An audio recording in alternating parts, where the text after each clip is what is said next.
Hi, Miss Jacqueline. Can you tell me about yourself?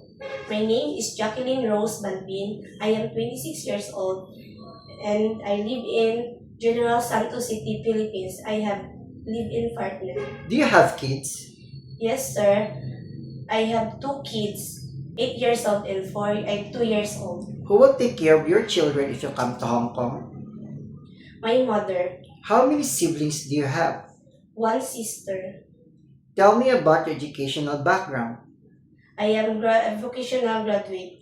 Do you have overseas experience? No, sir, but I work here in the Philippines for 2 years from August 2021 to August 2023. I work to a widow employer with three children, 13, 12, and 4 years old.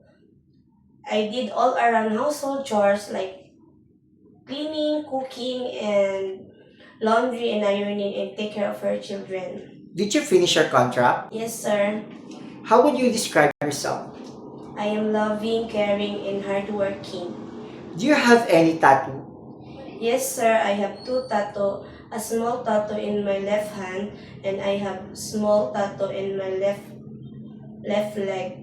Did you undergo to any kind of surgery? No, sir. Why do you want to go abroad? To earn money for my future.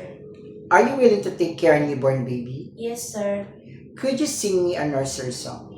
Johnny, Johnny, yes, Papa. Eating sugar, no, Papa.